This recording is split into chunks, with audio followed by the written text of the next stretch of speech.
Bonjour, Docteur Yatta ici.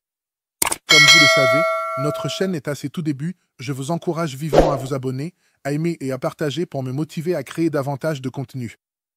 Après l'épisode 09 et sur demande de nombreux internautes, je me fais le plaisir de revenir sur comment surmonter le stress, l'anxiété et la dépression. Eh bien, le stress, l'anxiété et la dépression ont en commun le fait de mettre une forte pression sur le cerveau, l'amenant à un état permanent d'éveil élevé. Le cerveau fonctionne alors pratiquement toujours en mode sympathique. Nous en avons parlé la fois passée. D'un point de vue sanguin, il y a en permanence plus de sang qui arrive au cerveau généralement sous haute pression, d'où risque d'AVC, plus de glucose, plus d'adrénaline et cortisol, qui sont responsables de la superexcitation et irritabilité psychique et mentale, mais aussi de la fatigue physique. Donc, dans une situation de stress continu, le fonctionnement où l'excitation cérébrale est complètement surchargée, il perd les pédales.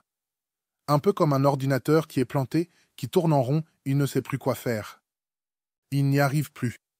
Soit par un virus qui infecte l'ordinateur, ou soit il y a tellement de commandes que la vitesse du processeur ou la mémoire n'arrive plus à suivre.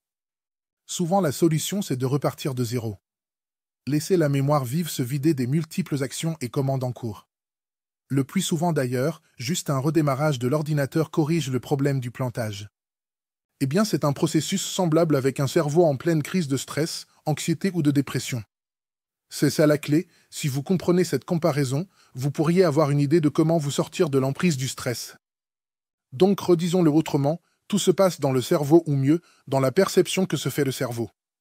Le secret de vaincre le stress, l'anxiété et la dépression, c'est dans votre tête. Il ne faut pas la chercher ailleurs. Le stress et l'anxiété ne sont pas comme une maladie infectieuse où un microbe te contamine et produit la maladie, non. Ce n'est pas non plus comme un traumatisme physique où tu es blessé par un couteau et il faut suturer, non. C'est un problème de perception au niveau du cerveau. C'est essentiellement une image que le cerveau se crée sur la situation difficile que vous traversez en ce moment ou dans le futur que le même cerveau se bat à résoudre. En utilisant toutes les ressources qu'il peut. D'ailleurs, à l'origine, le stress est un processus d'autodéfense que le cerveau met en place pour vous sortir du danger dans lequel il pense que vous êtes. Pensez bien, c'est le cerveau qui vous met automatiquement dans un état d'alerte ou de stress. Il le fait sans vous poser une quelconque question quand il y a un feu, un accident, un danger, etc. Il produit l'adrénaline, le cortisol et autres, il vous met d'office donc en mode nerveux sympathique. Donc, pour lutter et éventuellement vaincre le stress, il faut arriver à faire croire au cerveau que vous n'êtes pas en danger. Et que le problème que vous avez n'est pas un danger pour vous, vous ne le considérez pas comme pouvant mettre votre vie en péril, ni la vie des personnes qui vous sont chères. Le problème amoureux, social, le problème financier ou professionnel, etc. n'est pas un gros deal pour vous, faites un effort volontaire de le minimiser. Faites comme un redémarrage du cerveau. Donnez-lui des nouvelles données, faites-lui reconsidérer le problème actuel que vous vivez. C'est comme ça seulement que vous pourrez vaincre l'état et les conséquences du stress. Si vous arrivez à convaincre mentalement votre cerveau de cette reconsidération des choses, croyez-moi, vous aurez vaincu le stress déjà à 80%. Le tout se passe dans le cerveau, il n'y a pas à cette étape un médicament solution, celui qu'il faut boire ou s'injecter pour résoudre le stress.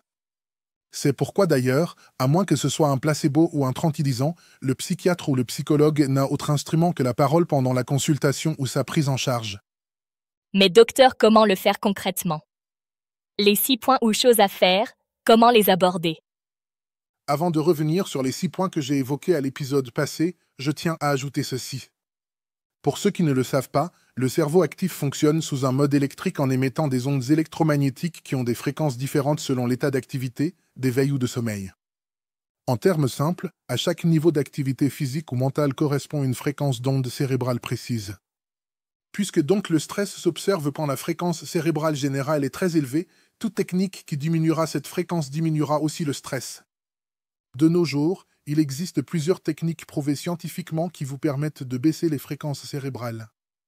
Selon la valeur de leur fréquence exprimée en Hertz, nous distinguons 5 types différents.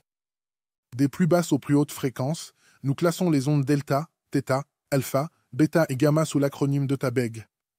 Nous les décrirons à l'épisode suivant. Vous commencez à le comprendre, surmonter le stress devra passer par comment vous faites reconsidérer votre cerveau sa perception du stress et comment vous pouvez par des techniques personnelles diminuer la fréquence cérébrale globale. Les points suivants à l'épisode suivant. Ne manquez donc pas de souscrire, aimer et partager l'épisode.